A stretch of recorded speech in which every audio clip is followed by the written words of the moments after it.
Hello दोस्तों, तो जैसे कि पिछले एपिसोड में हमने देखा कि शेंग फैमिली के सामने यहाँ पर याओ फैमिली के 3 पावरफुल गार्डियंस से हो चुका था, जो तीनों ही काफी ज्यादा खतरनाक थे। वो यहाँ पर शेंग जियान और उसके फादर को काफी बुरी तरीके से इंजर्ड कर देते हैं। शेंग जियान का फादर तो ऑलमोस्ट मरने वाला था, तभी अचानक मिस बायुई ने अपनी पावर्स का इस्तेमाल किया, जिसकी वजह से शेंग जियान अपने फादर को लेकर वहाँ से भागने में कामयाब हो पाया। मगर अभी भी वो तीनों गार्डियंस यहाँ पर इन लोगों का पीछा कर रहे थे, इसलिए शेंग जियान अपने फादर को एक केव के अंदर छुपाकर उन तीनों का ध्यान भटकाने के लिए उन्हें अपने पीछे लगाने लगा था। जहाँ पर उन तीनों में से जो इवल विश थी उसने शेंजियांग की बॉडी पर एक ट्रैकिंग मार्क लगाया हुआ था, ताकि वो शेंजियांग की एग्जैक्ट लोकेशन ढूंढ सके। मगर वो इस बारे में अपने बाकी के 2 साथियों को नहीं बताती, क्योंकि वो शेंजियांग को अकेले जान से मारकर उसके साथ मजे करना चाहती थी। अब आगे तो नेक्स्ट एपिसोड की शुरुआत यहाँ पर बिल्कुल उसी सीन से शुरू होती है, जहाँ पर हम देखते हैं कि शेंजियांग तेजी के साथ आगे की तरफ भागता जा रहा था। साथ ही साथ वो मुड़कर पीछे की तरफ भी देख रहा था कि कोई उसे फॉलो तो नहीं कर रहा। मगर तभी अचानक हम देखते हैं कि उसके सामने वही दोनों इवल डॉल्स आ चुके थे, जो कि शेंजियांग पर फौरन से अपने सोर्स का इस्तेमाल करते हुए हमला करके उसे नीचे की तरफ गिरा देते हैं। मगर शेंजियांग तेजी के साथ जंप करते दोबारा से खड़ा हो गया।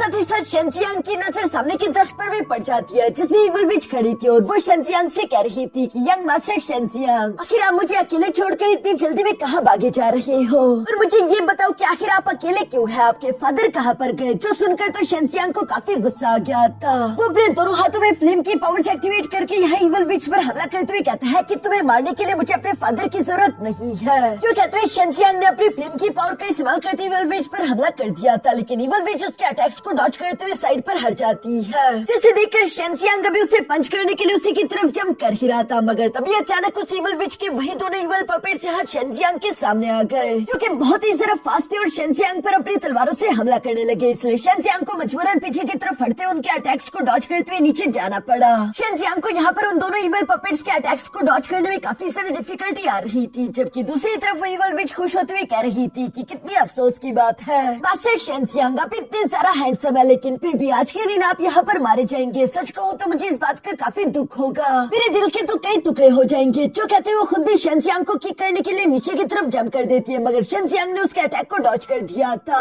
साथ ही साथ शेंजियांग पर इवल पपेट से भी अपनी तलवारों से हमला कर दिया था, लेकिन शेंजियांग उनके भी अटैक्स को डॉज करते हुए यहाँ तेजी से इवल विच की तरफ बढ़ने लगा, क्योंकि वो जानते रहे कि अगर मैंने इवल विच को टेक डाउन कर दिया तो ये पपेट्स खुद ब खुद फाइट नहीं कर सकते। इसलिए शेंजियांग की मेन टारगेट वही इवल विच थी। मगर चूंकि वो इवल विच ट्रू मार्शल रेल्म की कल्टिवेटर थी, इसलिए वो शेंजियांग से काफी ज्यादा ताकतवर है। वो यहाँ शेंजियांग को एक पावरफुल किक के साथ पीछे की तरफ पटक देती है। साथ ही साथ वो अपने स्पिरिचुअल स्ट्रिंग से खुद के पपेट्स को कंट्रोल करते हुए शेंजियांग से कह रही थी कि मैं भी देखना चाहूंगी कि आज के दिन तुम कितनी देर तक फाइट करते हो। शेंजियांग ये सुनकर उसकी इवल पपेट्स के साथ फाइट करने की पूरी कोशिश कर रहा था, मगर जब ये इवल विच बीच में कूदती थी तो ये काफी ज्यादा खतरनाक थी और शेंजियांग को बुरी तरीके से पटक पटक कर मार रही थी। शेंजियांग को गुस्सा तो काफी आ रहा था। वो गुस्से में चिल्लाते हुए अपने फ्लेम अटैक से इस इवल विच पर हमला कर देता है, जिस अटैक को डॉज करते हुए तीसरे के साथ नीचे की तरफ आ गई। तब तक हम देखते हैं कि शेंजियांग भी अपने फ्लेम पंच के साथ तीसरे के साथ उसकी तरफ जंप कर चुका था, जिस अटैक को ब्लॉक करने के लिए वो इवल विच अपने इवल पपेट्स को उसके सामने कर देती है। इस फ्लेम पंच की वजह से वहाँ पर एक बड़ा सा ब्लास्ट हो गया। इस फ्लेम पंच की वजह से हम देखते हैं कि वो दोनों इवल पपेट्स तो खराब हो चुके थे और शेंजियांग भी उस धमाके के धुएं का फायदा उठाकर वहाँ से भाग चुका था, लेकिन चूंकि इस इवल विच ने उसकी बॉडी पर ट्रैकर मार्क लगाया हुआ था तो इसलिए वो देख पा रही थी कि शेंजियांग आखिर किस तरफ गया है, जिसकी वजह से इवल विच को तो काफी मजा आ रहा था। वो वैसे भी शेंजियांग को इसी तरह भगा भगा कर मारना चाहती है। शेंजियांग तो दूसरी तरफ भागते भागते एक दरख्त के पीछे छुप गया था, जहाँ पर वो कह रहा था कि मैं इस तरह से उस इवल विच का डायरेक्टली मुकाबला नहीं कर सकता। अगर मैं उससे इसी तरह डायरेक्टली लड़ता रहा तो मैं जल्दी मारा जाऊंगा। जिस पर मिस यूमी यहाँ पर शेंजियांग को बताती है कि उस इवल विच ने तुम्हारी बॉडी पर ट्रैकिंग मार्क लगाया हुआ है, जिसकी वजह से वो हर बार तुम्हारी एग्जैक्ट लोकेशन ढूंढ पा रही है। और मिस बायुई यहाँ पर शेंजियांग को बताती है कि तुम इस ट्रैकिंग मार्क को अपनी बॉडी से हटा भी नहीं सकते, क्योंकि ये तुम्हारी बॉडी के अंदर धंसा हुआ है। यहाँ पर अभी मिस बायुई शेंजियांग को ये सब कुछ बता रही थी, तभी अचानक हम देखते हैं कि शेंजियांग पर दोबारा से किसी ने हमला कर दिया, जहाँ लगातार उन अटैक्स की वजह से यहाँ पर बड़े बड़े ब्लास्ट हो रहे थे और शेंजियांग भी इंजर्ड होते हुए पीछे की तरफ आ गिरा।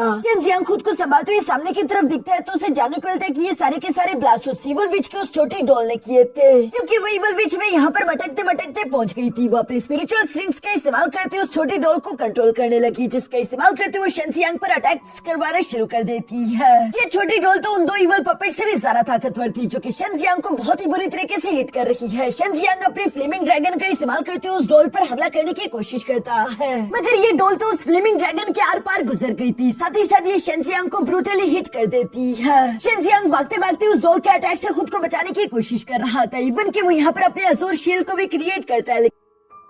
लेकिन कोई फायदा नहीं हुआ और वो शील्ड पूरी तरीके से चकनाचूर हो गई। शेनजियांग को यहाँ पर उस डॉल से भागने के सिवा कोई ऑप्शन दिखाई नहीं दे रहा था, मगर फिर भी वो आखिर भागकर जाए तो जाए कहाँ। इसलिए हम देखते हैं कि शेनजियांग ने अपने फ्लेमिंग ड्रैगन को क्रिएट करके उस इविल विच पर ही हमला कर दिया ताकि उसे भागने का मौका मिल सके। इसी तरह से धुएं का फायदा उठाकर एक बार फिर से शेनजियांग वहाँ से भागते हुए दूर आ गया था, जहाँ वो एक दरख्त के पीछे छुपकर खुद के चेस्ट की तरफ देखने लगा और वो कहता है कि अगर ये ट्रैकिंग मार मेरी बॉडी के अंदर धंसा हुआ है फिर तो मुझे इसे जबरदस्ती निकालना होगा। उम्मीद है कि इससे मेरा काम बन जाएगा। मिस यूमी और बायुवी तो यहाँ पर शेनजियांग को रोकने की कोशिश करती है, क्योंकि इसकी वजह से शेनजियांग की जान भी जा सकती थी, लेकिन शेनजियांग को तो ये रिस्क लेना ही था। वैसे भी उसके पास दूसरा कोई रास्ता नहीं था, इसलिए हम देखते हैं कि वो अपने ड्रैगन क्लास से जबरदस्ती अपने सीने को चीरते उस ट्रैकिंग मार्क को निकालना शुरू कर देता है, जिसकी वजह से शेनजियांग को काफी तकलीफ हो रही थी। साथ ही उसकी बॉडी से खून भी बहता जा रहा था। दूसरी तरफ हम देखते हैं कि वो इविल विच तो यहाँ पर अपने डॉल के साथ आखिरकार उस दरख्त के पास पहुँच गई थी, जहाँ पर वो मुस्कुराते हुए फिर से अपने डॉल का इस्तेमाल करते उस दरख्त पर हमला कर देती है, जिसके पीछे उसे लग रहा था कि शेनजियांग मौजूद होगा, लेकिन उस दरख्त को तोड़ने पर उसे देखने को मिलता है कि शेनजियांग तो वहाँ पर नहीं था। ये देखकर तो वो इविल विच सरप्राइज रह गई और शेनजियांग उसे एक और बड़ा सरप्राइज देते हुए फुरन अपनी थंडर पावर्स एक्टिवेट करते उसके पीछे आ जाता है, जहाँ पर हम देखते हैं कि पहली बार शेनजियांग यहाँ पर अपने थंडर पंच का इस्तेमाल करते हुए इविल विच को एक ब्रूटल पंच दे देता है, जिसके कारण लौटते हुए नीचे की तरफ आ गिरी। जो देखकर तो वो इविल विच काफी जरा हैरान थी और वो कह रही थी कि आखिर ऐसा कैसे हो सकता है, तुमने मेरा ट्रैकिंग मार्क कैसे हटा दिया। दूसरी तरफ हम देखते हैं कि अब तो असली खेल शुरू होने वाला है, क्योंकि शेनजियांग की बॉडी पर अब ट्रैकिंग मार्क नहीं तो वो छुप कर हमला कर सकता है। इविल विच उसकी एग्जैक्ट लोकेशन पिन पॉइंट नहीं कर पाएगी। हम देखते हैं कि इविल विच यहाँ पर अपने डॉल को शेनजियांग की तरफ भेज देती है, जहाँ शेनजियांग अपने थंडर पावर के साथ काफी तेजी से उस डॉल के साथ टकराने लगा। यहाँ पर चूंकि शेनजियांग की रफ्तार इस वक्त काफी ज्यादा तेज थी और इसी वजह से हम देखते हैं कि वो तेजी के साथ मूव करते हुए फिर से उस इविल विच के पीछे भी आ जाता है, जहाँ पर हम देखते हैं कि उसने इविल विच को भी हिट कर दिया था, जिससे तो उस इविल विच को भी काफी गुस्सा आ गया था और वो चिल्लाते हुए गुस्से के साथ अपनी पावर्स अनलीश करते हुए कह रही थी कि इससे कोई फर्क नहीं पड़ता, चाहे मैं तुम्हें पिन पॉइंट नहीं कर पाऊँ, फिर भी तुम्हारी कल्टीवेशन इतनी ज्यादा नहीं कि तुम मुझे चोट पहुंचा पाओ। जो सुनकर शेनजियांग मुस्कुराते हुए कहता है कि अच्छा ऐसी बात है, और ये कहती वो अपने एक अटैक को रेडी करके अभी इविल विच पर हमला करने वाला था, मगर इविल विच ने उसे देख लिया और वो अपनी डॉल से उस पर हमला करने की कोशिश करती है, मगर शेनजियांग अपनी थंडर पावर के साथ तेजी से मूव करते उसके ऊपर आ जाता है, जहाँ पर हम देखते हैं कि शेनजियांग ने अपने thunder flame dual dragon technique को क्रिएट कर लिया था और वो अपने डबल ड्रैगन टेक्निक से फौरन उस इविल विच पर हमला कर चुका।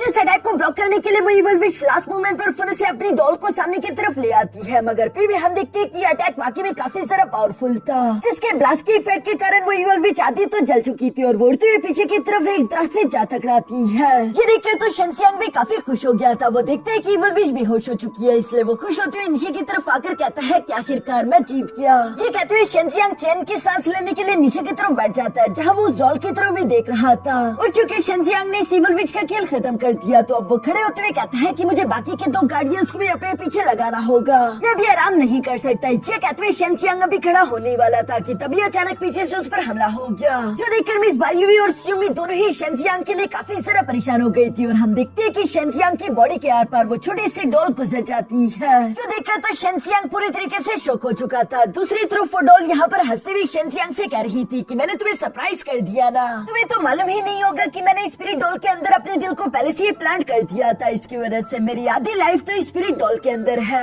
शेनजियांग जो कि उस सरप्राइज अटैक की वजह से ब्रूटली इंजर्ड हो चुका था, वो फौरन से नीचे की तरफ गिर जाता है। दूसरी तरफ हम देखते हैं कि वो स्पिरिट डॉल भी फौरन से यहाँ इविल विच की बॉडी के पास आ गई, जिसे वो हील करना शुरू कर देती है, जिस बॉडी को थोड़ी देर में उस स्पिरिट डॉल ने पूरी तरीके से हील कर दिया था। और एक बार फिर से हम देखते हैं कि इविल विच यहाँ खड़ी होते हुए शेनजियांग की तरफ आने लगी, जहाँ वो शेनजियांग के सामने आकर इविल्स की तरफ मुस्कुराने लगी। दूसरी तरफ हम देखते हैं कि शेनजियांग तो बुरी तरीके से इंजर्ड हो चुका था, उसका खून काफी सारा बह चुका है, इसलिए वो बेहोश हो गया। जो देखकर तो वो इविल विच यहाँ हंसते हुए शेनजियांग की बॉडी को अपने साथ घसीट कर वहाँ से लेकर जाना शुरू कर देती है, जहाँ वो रास्ते में चलते हुए खुश होकर कह रही थी कि यंग मास्टर शेनजियांग, तुम काफी जरा हैंडसम हो, मैं तुम्हारी बॉडी को इस तरह से जाया हो तो वो नहीं देख सकती, इसलिए मैं तुम्हारी बॉडी से एक बहुत ही प्यारा पपेट बनाऊंगी, जो कि मैं गिफ्ट के तौर पर अपने यंग मास्टर याओ टियानहुआ को दूंगी। ये सब कहते हुए वो क्रोकोडाइलों की तरह हंसते हुए यहाँ अपने स्पिरिचुअल स्ट्रिंग से शेंजियांग की बॉडी को बांधकर अपने साथ घसीटते हुए धीरे धीरे आगे की तरफ लेकर जा रही थी। दूसरी तरफ हम देखते हैं कि शेंजियांग की आंखें एक अजीब से स्पिरिचुअल डोमेन में खुलती है, जहाँ चारों तरफ बर्फ ही बर्फ और साथ ही साथ कोल्ड ऑरा फैला हुआ था। यहाँ पर शेंजियांग को मिस बायुई भी दिख गई थी, जिसे देखकर शेंजियांग फौरन से मिस बायुई के पास आकर उससे सवाल करते हुए पूछता है कि मिस बायुई आखिर ये कौन सी जगह है।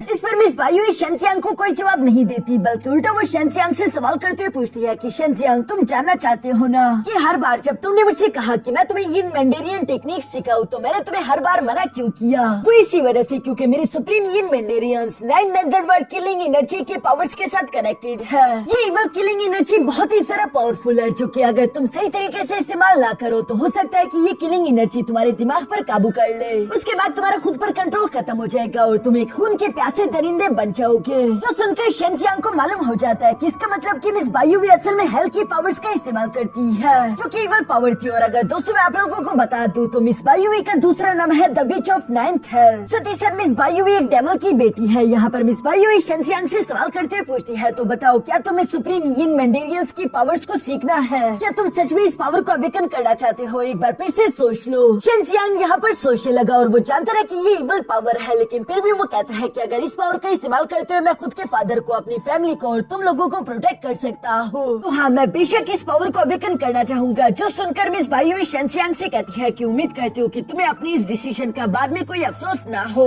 जो कहती है मिस बायुई ने अपने हाथ के इशारे से फौरन से शेंजियांग के सुप्रीम यिन मैंडेरियंस की पावर्स को अनलॉक करना शुरू कर दिया था, जिसकी वजह से शेंजियांग की सोल यहाँ मिस बायुई के साथ टेलीपोर्ट होकर एक अजीब से हेल जैसी जगह पर पहुँच गई थी, जहाँ पर मिस बायुई ने अपने स्पिरिचुअल एनर्जी का इस्तेमाल करना शुरू कर दिया था ताकि वो शेंजियांग की बॉडी के अंदर मौजूद उसके सुप्रीम यिन मैंडेरियंस को जगा सके। ऐसा करते हुए अचानक से हम देखते हैं कि मिस बायुई की बॉडी पर जितने भी कपड़े थे वो अचानक से गायब हो गए। साथ ही साथ उसकी बॉडी से काफी खतरनाक कोल्ड एनर्जी अनलीश हो रही थी, जिस कोल्ड एनर्जी के साथ वो धीरे धीरे से शेंजियांग की तरफ बढ़ते हुए अपनी बॉडी को उसके साथ मर्ज करना शुरू कर देती है। इसकी वजह से हम देखते हैं कि शेंजियांग की बॉडी पर यहाँ ब्लू कलर के मार्क्स चमकना शुरू हो गए थे। इस प्रोसेस में शेंजियांग को काफी ज्यादा तकलीफ हो रही थी, लेकिन आखिरकार हम देखते हैं कि शेंजियांग के सुप्रीम यिन मैंडेरियंस अवेकन हो गए, जिनमें कोल्ड पावर थी। इसलिए हम देखते हैं कि बाहर की तरफ शेंजियांग की मेन बॉडी से भी कोल्ड एनर्जी रिलीज होना शुरू हो गई थी, जिसकी वजह से पहले शेंजियांग की बॉडी के आसपास की जगह फ्रीज होने लगी, इवन की शेंजियांग की पूरी बॉडी भी फ्रीज हो जाती है। वो इवल विच तो ये देखकर काफी ज्यादा हैरान हो गई थी और वो अचानक से शेंजियांग की बॉडी से निकलने वाली इस कोल्ड एनर्जी को देखकर घबराते हुए फिर से पीछे की तरफ जंप कर देती है। तभी अचानक शेंजियांग की बॉडी धीरे धीरे करके हवा में फ्लोट करने लगी और साथ ही साथ हम देखते हैं कि उसके जख्म पूरी तरीके से हील होने लगे थे। आसपास जमीन से कोल्ड एनर्जी निकलते हुए शेंजियांग के ऊपर एक अजीब सी फॉर्मेशन बनाने लगी, जिसके साथ ही हम देखते हैं कि शेंजियांग यहाँ जोरों के साथ चिल्लाता है, जिसकी वजह से उसकी बॉडी से काफी टेरिफाइंग एनर्जी चारों तरफ फॉरेस्ट में फैल गई थी और बहुत बड़ा फॉरेस्ट का हिस्सा पूरी तरीके से फ्रीज हो जाता है। इवन की शेंजियांग की छाती पर जो एक बड़ा सा होल था वो भी इस आइस एनर्जी की वजह से दोबारा से हील होकर पूरी तरीके से ठीक हो गया। साथ ही सिविल एनर्जी की वजह से शेंजियांग की बॉडी पूरी तरीके से ट्रांसफॉर्म हो चुकी थी। वो इस वक्त काफी ज्यादा खतरनाक और कूल दिखाई दे रहा था।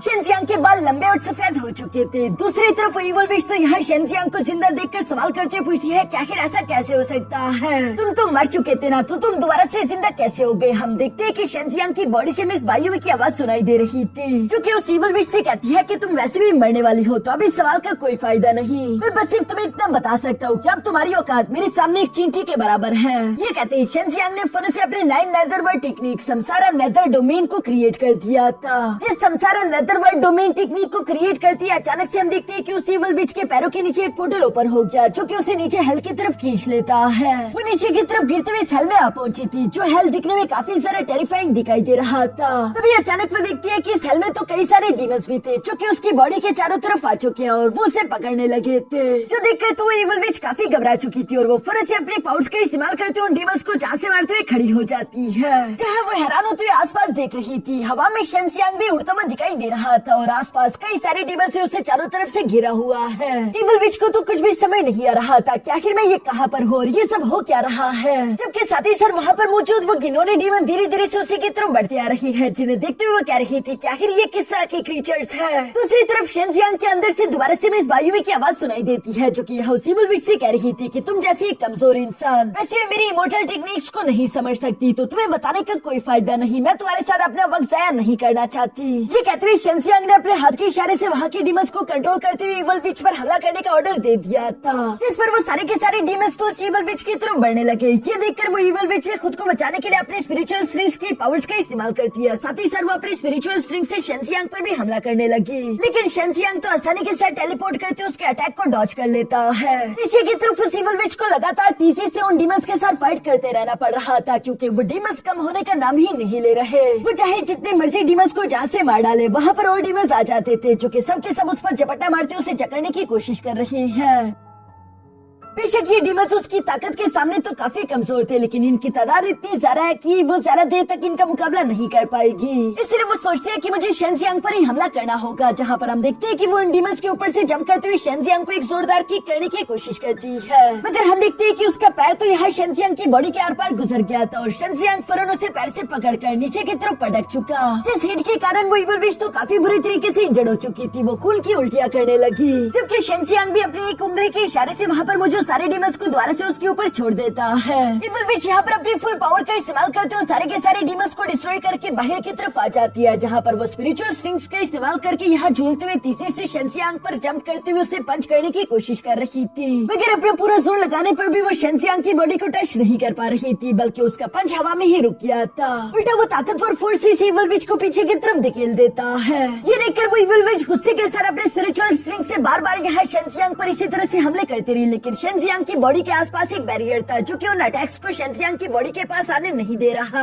इवल विच तो पूरी तरीके से बौखला चुकी थी, उसे समझ नहीं आ रहा था कि आखिर वो शेंजियांग का क्या करे। हम देखते हैं कि वो अपनी डोल को भी बाहर की तरफ निकालकर शेंजियांग पर उसे हमला करने की कोशिश करती है, जिससे तो शेंजियांग ने उल्टे हाथ के झापड़ के साथ ही जमीन पर पटक दिया। ये अटैक अब शेंजियांग के सामने ऐसे था जैसे कि वो बच्चे के साथ खेल रहा हो, जबकि पिछली बार इस छोटी सी डोल ने शेंजियांग का बुरा हाल कर दिया था। इसके बाद हम देखते हैं कि शेंजियांग तेजी के साथ टेलीपोर्ट करते हुए फौरन से उस इवल विच के पीछे आ जाता है, जहाँ पर शेंजियांग ने सिर्फ अपनी 2 उंगलियों की पावर्स का इस्तेमाल करते हुए यहाँ थंडर एनर्जी से इवल विच पर हमला कर दिया और वो इस अटैक से हिट होते हुए दोबारा से जमीन से जा लगी। इवल विच को अब तक समझ आ गया था कि शेंजियांग को पता नहीं क्या हो चुका है, मैं उसे नहीं हरा सकती, लेकिन अगर मैं यहाँ पर मरने वाली हूँ तो मुझे अपनी सारी ताकत लगा देनी चाहिए। मैं खुद के साथ साथ शेंजियांग को भी ले डूबूंगी। जो सब सोचते उस इवल विच ने यहाँ पर अपनी सारी ताकत को कंबाइन करके वहाँ पर एक बहुत बड़ी इवल पपेट स्पिरिट बना दी थी, जिसके खिलाफ अटैक का इस्तेमाल करते हुए वो अभी शेंजियांग पर हमला करने वाला था, मगर दूसरी तरफ हम देखते हैं कि शेंजियांग तो सिर्फ एक उंगली की पावर का इस्तेमाल करते वहाँ पर एक चेन क्रिएट करके फौरन से उस इवल पपेट को डिस्ट्रॉय कर देता है, जो देखकर तो उस इवल विच का मुंह खुला के खुला रह गया था। वो पूरी तरीके से निराश होकर घुटनों के बल बैठ जाती है, क्योंकि वो पूरी तरीके से निराश हो चुकी थी। तभी अचानक हम देखते हैं कि दूसरी तरफ शेंजियांग वहाँ पर एक चेन फॉर्मेशन क्रिएट करते हुए कुछ स्पिरिचुअल चेन समन कर चुका, जिनसे वो यहाँ इस इवल विच को जकड़ने की कोशिश करने लगा।